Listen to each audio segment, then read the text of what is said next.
Nah, ini teori besar selanjutnya berhubungan dengan ukhuwah. Prinsip, ada 6 prinsip. Prinsip pertama ini, kata Syekh Said Nursi, kalau engkau menganggap bahwa manhaj dan pendapatmu benar, engkau berhak berkata manhaj dan pendapatku benar atau manhaj dan pendapatku lebih baik. Tapi engkau tidak boleh berkata hanya manhaj dan pendapatku yang benar dan yang lain salah. Sederhananya begini, engkau boleh yakin bahwa dirimu benar, tapi engkau tidak boleh memvonis yang berbeda dengan dirimu pasti salah. Jadi, kenapa? Ya, apalagi terhadap musuhmu. Sebab pandanganmu yang penuh kebencian dan pikiranmu yang terbatas tidak bisa menjadi tolok ukur dan penentu yang menetapkan kekeliruan pendapat orang lain. Jadi, boleh kamu yakin saya yang benar, tapi kamu tidak boleh menghakimi orang lain sebagai salah. Nah, ini rumus. Menarik, ada kalimat yang masyhur sekali, ada yang bilang dari Imam Syafi'i, yang beliau bilang dulu pernah kita ngaji tentang beliau, pendapatku benar, tapi mungkin masih mengandung kesalahan. Pendapatmu menurutku salah, tapi mungkin masih ada unsur-unsur kebenarannya. Nah, ini kenapa sih begitu? Wong kita itu manusia yang ilmunya hanya sejauh pengalaman kita. Akal kita pun terbatas. Yang hari ini kita anggap baik benar, mungkin besok ketika ketemu fakta baru, data baru, situasi yang berubah, sehingga yang kita anggap benar ini harus direvisi. Berangkat ke masjid itu mulia, tapi begitu pandemi datang, kita harus mau merevisi bahwa lebih baik di rumah daripada ke masjid. Cium tangan ustadz itu tawaduk utama, tapi zaman corona, yo kamu jangan nekat cium tangan kalau kamu sayang sama ustadzmu. Loh, ini yang dimaksud jangan memutlakkan kebenaran. Mau kamu meyakininya oke, tapi apalagi kamu menghakimi yang lain. Ini prinsip yang pertama. Sumbernya perpecahan itu sebenarnya bukan karena engkau yakin benarnya pendapatmu, tapi karena vonismu pada salahnya yang lain. Apa bisa, Pak? Begitu bisa. Dan sangat mungkin. Dalam hidup ini banyak kita melakukan itu meskipun tidak sadar. Contoh paling mudah, misalnya teman-teman sedang jatuh cinta. Itu kan kita merasa bahwa pasanganku inilah yang paling cakep sedunia, ya kan? Yang paling ganteng sedunia, yang paling gagah sedunia. Kan tidak masalah begitu. Tanpa harus kita, kalau kamu jelek, kalau kan nggak harus pakai begitu. Jadi kamu yakin bahwa engkau cakep, tidak apa-apa tanpa harus bilang bahwa temanmu jelek. Kalau kamu masih perlu bukti jeleknya temanmu meyakinkan dirimu ganteng, sebenarnya kamu tidak terlalu yakin dengan kegantenganmu sendiri. Kalau kamu masih butuh salahnya orang lain untuk menegaskan bahwa kamu benar, sebenarnya kamu belum terlalu yakin dengan kebenaranmu. Jadi engkau tahu bahwa kalau kamu yakin bahwa aku benar, kamu tidak butuh penguat, kamu tidak butuh bukti fakta apapun termasuk bahwa yang lain salah. Kalau teman-teman yang, Pak, menurut saya yakin jalanku yang benar ini, ya sudah, jalan saja di jalanmu. Tidak perlu kamu, tapi saya ingin membuktikan teman saya itu salah. Ya kamu akhirnya nggak jalan di kebenaranmu. Kamu hanya fokus mencari salahnya temanmu. Oke, jadi ini prinsip pertama, rumus pertama dalam persaudaraan. Rumus kedua, engkau harus berkata benar dalam setiap perkataan, namun engkau tidak berhak menyampaikan semua kebenaran. engkau harus jujur dalam setiap ucapan, tapi tidak benar juga jika engkau terlalu jujur mengungkapkan apa saja. Nah, ini penting. Ini menarik teorinya. Sebab orang yang tidak punya niat ikhlas seperti dirimu bisa jadi membuat marah orang yang mendengar untaian nasihatmu. Maka yang terjadi justru kebalikan dari yang diharapkan. Jadi maksudnya begini loh. Kita ngomong itu harus benar, tapi tidak semua yang benar harus kita omongkan. Kita ngomong harus jujur, tapi tidak segala hal harus kita ungkapkan secara jujur. Antara lain apa? Demi persaudaraan tadi, kebersamaan kita. Ada banyak hal yang kamu tidak harus terang-terangan. Meskipun mungkin temanmu kayak tadi, ini sudah males, jelek, sudah itu kan. Demi kebersamaan kamu ndak harus terang. Ya wis hatimu aja yang bilang gitu, ndak usah kamu. Sahabatku yang males, jelek, ndak karu-karuan, kan ndak begitu.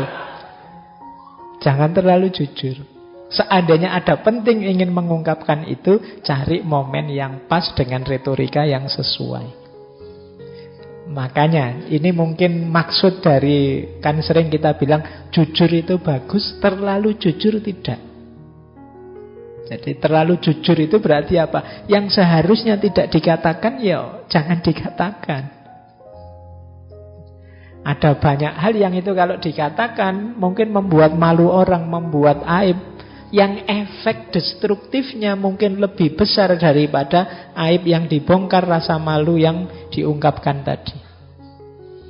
Justru demi kebijaksanaan dan persaudaraan kita tidak harus terlalu jujur, tidak semua kebenaran harus diungkapkan. Nah, ini butuh kebijaksanaan level tinggi.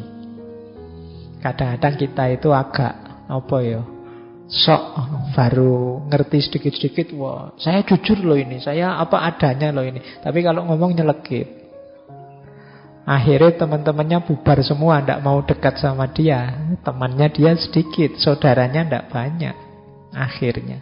Nah, sesama saudara ya siap, termasuk menutupi aib-aibnya. Kalau ingin menasehati ya diam-diam. Aku tahu engkau ini salah, tapi kalau tak declare sekarang di depan orang banyak, mungkin engkau tersinggung, mungkin engkau malah nasihatku malah tidak sampai pada tujuannya, malah persahabatan kita pecah. Ya sudahlah, nyari momen saja yang pas, yang enak. Nah, ini prinsip kedua. Jadi dalam persahabatan kita harus tahu kapan bicara, mana yang harus kita ungkap, mana yang kita simpan saja dulu. Baik, yang ketiga. Jika engkau menginginkan permusuhan, musuhilah rasa permusuhan yang ada dalam dirimu. Berjuanglah untuk memadamkan api permusuhan itu dan cabutlah hingga ke akar-akarnya. Berusahalah memusuhi musuh yang paling tangguh dan paling berbahaya, yaitu hawa nafsumu. Jadi ini nasihatnya Syekh Said Nursi. Begitu engkau merasa, aku kok benci sekali dengan dia ya, aku pingin memusuhi, menjatuhkan dia. Begitu kamu sadar, wah ya, aku sedang membenci orang, sedang memusuhi orang. Perang sekarang, tapi perangnya tidak ke sana. Perangnya melawan dirimu sendiri. Padamkan api yang ada dalam dirimu. Jadi begitu kamu sadar kamu sedang menghidupkan api permusuhan, api kebencian, segera nyatakan perang. Tapi tidak pada orang yang kamu benci, kamu musuhi, melainkan perang melawan dirimu sendiri. Kalau bahasanya Syekh Nursi ya, perang melawan hawa nafsumu. Itu yang lebih besar dan lebih berat. Jadi seperti pernyataannya Rasulullah kan setelah perang Badar, beliau bilang kita kembali dari perang kecil menuju perang besar. Perang besar itu apa? Perang melawan hawa nafsu. Nah, ini rumus ketiga. Kenapa sih Pak kok tidak boleh permusuhan? Tadi loh di depan sudah dijelaskan, permusuhan itu pasti kezoliman. Kezoliman secara hakikat, kezoliman secara hikmah, kezoliman secara Al-Quran, kezoliman secara pribadi. Maka begitu kamu merasa sedang memusuhi sesuatu atau seseorang, deklarasikan perang melawan dirimu sendiri yang sedang melakukan kezoliman. Baik, ini prinsip ketiga. Nah, itu ada kalimat, mungkin ini agak berat, tapi boleh dipelajari. Jika engkau ingin mengalahkan musuhmu, balaslah perbuatan buruknya dengan kebaikan. Dengan itu api permusuhan bisa padam. Sebaliknya, jika engkau membalas keburukannya dengan keburukan yang serupa, permusuhan di antara kalian akan bertambah kuat. Seandainya secara lahiriah engkau berhasil mengalahkan musuhmu dengan perbuatan buruk yang serupa, hatinya akan dipenuhi kebencian terhadapmu sehingga permusuhan akan terus berlanjut. Sementara itu, membalasnya dengan kebaikan akan membuatnya menyesal. Dan bisa pula ia menjadi sahabat karibmu. Sebab pada dasarnya tabiat seorang mukmin itu mulia. Jika engkau memuliakannya, ia akan tunduk kepadamu dan menjadi saudaramu. Nah, ini balaslah keburukan dengan kebaikan. Dalam rangka apa? Menghentikan siklus keburukan. Balaslah permusuhan dengan persahabatan, pertemanan. Dalam rangka apa? Menghentikan siklus permusuhan. Kecuali kamu tahan musuhan terus. Makanya tadi saya bilang berat. Kita itu kan kalau kesenggol dikit aja puanasnya luar biasa. Jangankan yang berat-berat, sekedar naik motor saja, diselip tanpa aba-aba, tanpa rating, itu kan kita puanasnya, kurang ajar dasar, kan mesti ngono.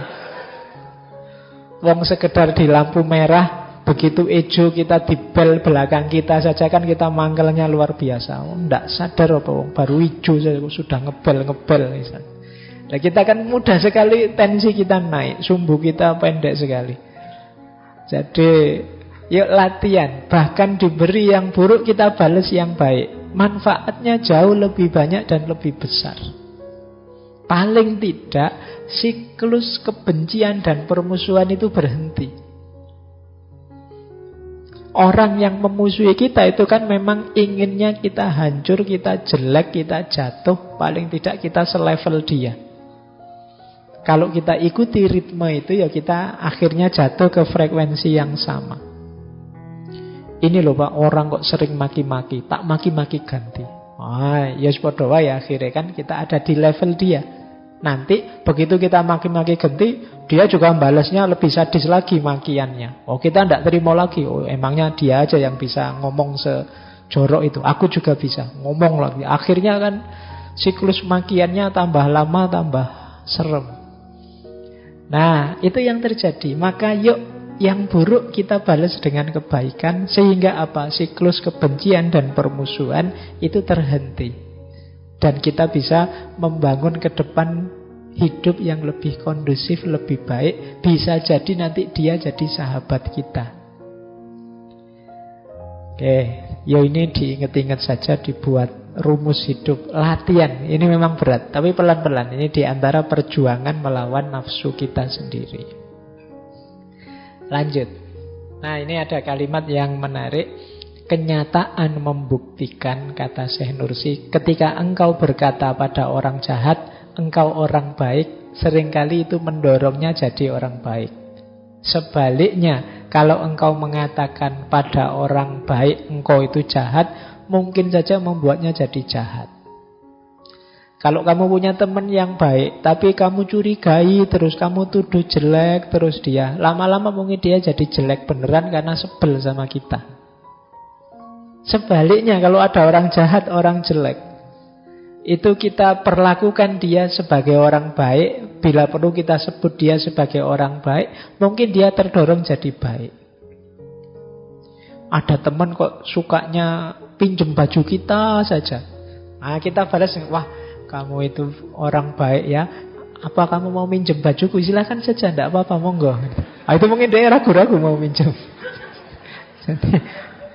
Jadi kemarin dia dengan santainya mengambil barang kita misalnya. Terus kita perlakukan dengan baik. Wah, saya titip barangku ya, kalau mau dipakai tidak apa-apa, dipakai saja, santai saja. Mungkin malah dia menjaga barang kita. Jadi orang jahat itu kadang-kadang kalau kita perlakukan dengan baik, itu dia pelan-pelan dia bisa berubah jadi baik. Sebaliknya orang baik, kalau kita perlakukan buruk, kita sebut dia sebagai orang buruk, jangan-jangan lama-lama jadi buruk. Sebutan-sebutan kita sedikit atau banyak akan berpengaruh. Saya selalu mengingatnya itu selalu pertikaian di medsos itu sering kita menyebut saudara kita yang baik-baik dengan buruk-buruk. Jangan-jangan lama-lama dia berubah jadi buruk beneran. Gara-gara kita pepet terus, kita pojokkan terus. Nah, Syekh Nursi menyebut, yuk kita perhatikan prinsipnya Al-Quran ini loh. Yang pertama surat Al-Furqan ayat 72. Wa idza marru billahwi marru kirama. Jadi orang-orang yang ketika lewat di hadapan orang-orang yang tidak serius, senda gurau, abai, cuek, mereka tetap marru kirama, lewat dengan memberikan penghormatan, tetap menghargai dirinya sendiri dan menghargai temannya. Atau surat At-Taghabun ayat 14, wa in ta'fu wa tasfahu wa taufiru fa innallaha ghafurur rahim. Kalau engkau mau mengampuni, menerima, memaafkan, sesungguhnya Allah itu Maha Pengampun dan juga Maha Penyayang. Jadi jangan buruk dibalas buruk, jangan orang baik kita perlakukan buruk, bahkan kalau bisa orang buruk kita perlakukan dengan baik. Lanjut, prinsip keempat adalah prinsip kedengkian dan permusuhan itu sebenarnya menghancurkan diri kita sendiri. Jadi alasannya 4. Ini tadi ya yang saya sebut, ada penjelasan panjang di belakang. Orang yang dengki itu dia capek dan lelah. Kenapa? Dia ingin mencari terus cara menjatuhkan musuhnya yang dia dengki. Pikirannya juga negatif terus pada yang dia dengki. Makanya bahkan di surat Al-Falaq itu kan kita berdoa memohon secara khusus agar dilindungi dari orang dengki. Karena orang dengki itu menghabiskan energinya tidak untuk membuat hidupnya sukses, tapi untuk membuat yang dia dengki hancur. Bila perlu hancur bareng, tidak apa-apa, asal dia juga hancur. Ini orang dengki. Jadi menghancurkan dirinya sendiri. Yang kedua, orang dengki itu seperti orang bunuh diri. Maunya menghancurkan yang dia dengki, tapi sebenarnya yang hancur dirinya sendiri. Dia gelisah, dia tidak nyaman hidupnya, dia hilang tenaga, hilang pikiran, hilang fokus hidup dan lain sebagainya hanya untuk orang lain, hanya untuk kehancurannya orang lain. Jadi dia seperti orang yang blunder, ingin menghancurkan saudaranya, tapi hakikatnya dia sendiri yang hancur.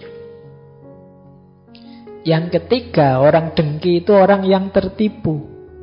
Dianggapnya dunia ini selamanya, dianggapnya kekuatan, kedudukan, kemenangan, kejayaan di atas temannya yang dia dengki itu segalanya. Padahal hidup ini sementara semua. Berapa panjang usia kita? Maka orang dengki itu sebenarnya orang yang tertipu. Yang keempat, orang dengki itu sebenarnya orang yang tidak ridho pada ketetapannya Allah. Orang itu kan dengki karena tidak senang orang yang dia dengki bahagia. Wah, kok dia enak dapat itu ya. Kita yang susah, sengsara, dia yang... Ini kan cirinya orang dengki. Nah, ada indikasi dia tidak rela, tidak ridho terhadap takdirnya Allah. Jadi orang dengki itu orang yang menghancurkan dirinya sendiri. Yang pertama, dia hancur karena tenaga, energi, dan lain sebagainya habis untuk yang dia dengki. Yang kedua, dia seperti orang bunuh diri, ingin orang lain hancur padahal dirinya sendiri yang hancur. Yang ketiga, dia seperti orang yang tertipu karena dianggapnya kemenangannya atas saudaranya yang dia dengki itu hakiki dan selamanya, padahal hidup ini segalanya fana. Dan yang keempat, kedengkian menunjukkan seseorang sedang melawan takdirnya Allah, tidak ridho terhadap ketetapannya. Ini prinsip yang keempat. Nah, makanya Syekh Said Nursi mengajarkan kita, kalau kita dengki kepada seseorang, perhatikan 3 hal ini. Yang pertama apa? Takdir ilahi. Kita tidak terima terhadap kebahagiaan yang menimpa orang yang kita dengki, padahal segalanya kan ketetapan Allah, dan kita diminta untuk ridho terhadap ketetapan itu. Yang kedua, perhatikan juga nafsu amarah yang ada dalam dirimu. Orang dengki itu kan dipenuhi nafsu amarah. Begitu kamu dengki pada seseorang, cirinya mudah. Kamu gelisah kalau lihat seseorang sukses, dan kamu senang kalau lihat seseorang jatuh. Berarti dalam hatimu ada kedengkian, berarti dalam hatimu ada amarah. Saatnya kamu keluarkan. Fokus pada yang kedua ini. Yang ketiga, engkau itu juga manusia yang penuh kekurangan, keterbatasan, kecerobohan. Daripada engkau sibuk mikir jatuhnya orang lain, bukankah lebih baik kalau engkau mikir memperbaiki dirimu sendiri?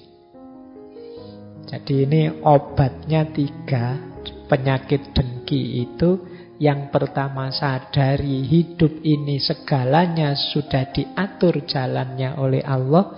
Yang kedua, sadari untuk memadamkan, mengeluarkan nafsu amarah dalam dirimu. Yang ketiga, sadari akan lebih baik dalam hidupmu untuk memperbaiki diri daripada sibuk menjatuhkan orang lain. Nah, ini 3 obatnya rasa dengki.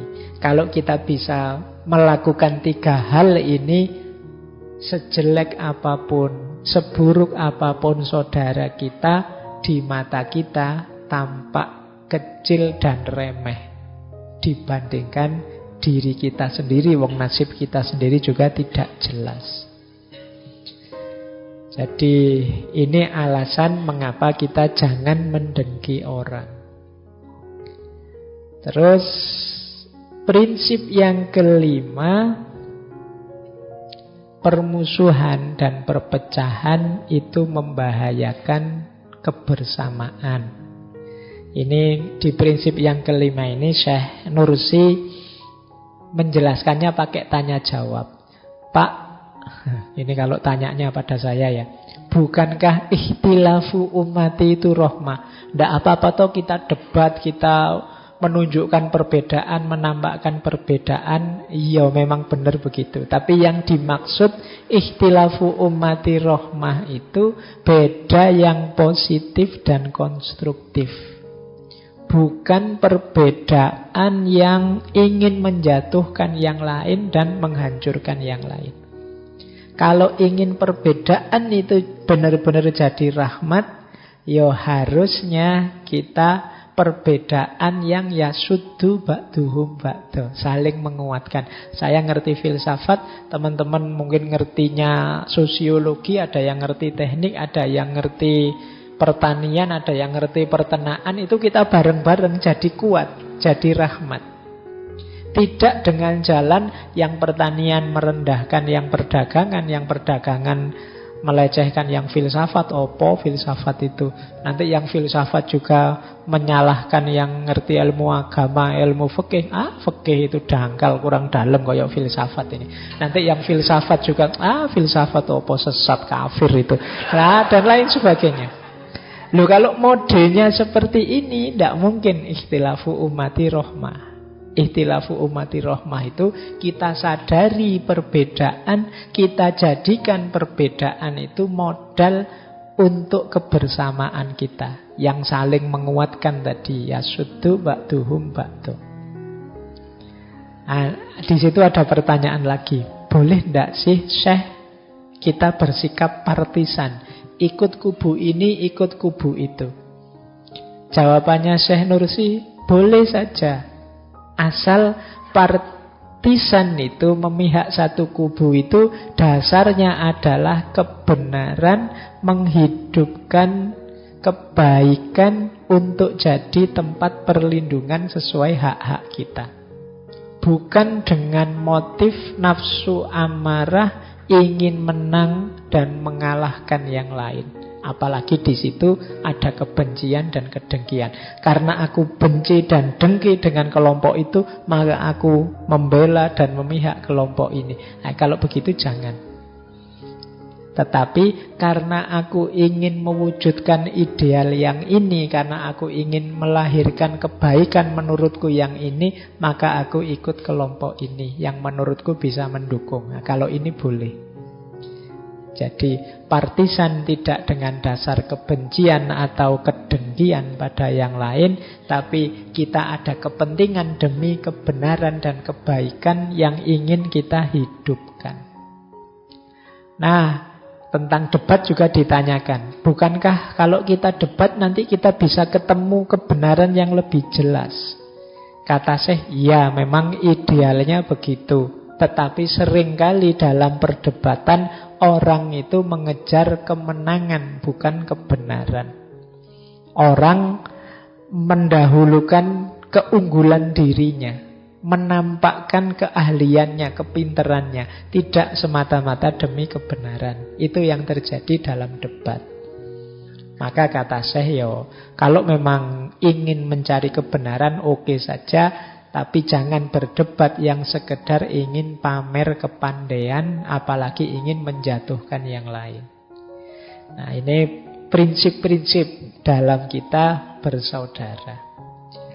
Baik, yang terakhir, jangan lupa prinsip terakhir persaudaraan itu, kalau kita bermusuhan, sebenarnya juga rusak kehidupan spiritual dan peribadatan kita.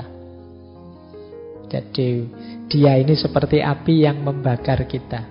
Dalam kita memusuhi orang lain, di situ ada dua hal yang hilang, kata Syekh Nursi. Yang pertama keikhlasan, yang kedua keadilan. Keikhlasan itu apa? Ya, karena kalau kita memusuhi orang lain, perbuatan-perbuatan baik kita, motifnya biasanya pasti bukan Allah lagi.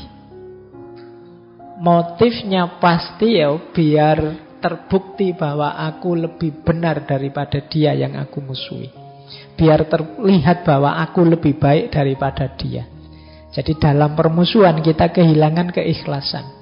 Yang kedua, dalam permusuhan kita kehilangan keadilan. Kenapa? Seperti tadi, permusuhan itu serba kezaliman. Biasanya terus kita berpikirnya tidak berdasar salah, benar, baik, buruk, tapi dasarnya adalah kubunya siapa, kelompoknya siapa. Kalau dia grupnya yang aku benci, dia pasti salah, pasti jelek. Kalau grup yang aku sukai, dia pasti baik, pasti benar. Nah, ini efeknya dari permusuhan. Kita kehilangan keadilan dan kehilangan keikhlasan. Baik, teman-teman, termasuk kata saya, juga termasuk kebodohan yang nyata adalah membesar-besarkan kesalahan kecil yang dilakukan saudaramu seiman dan lebih mengutamakan kesalahan tadi daripada keimanannya. Jadi ini 6 prinsip persaudaraan tadi menjadi kunci bagaimana akan hidup ukhuwah di kalangan orang yang beriman.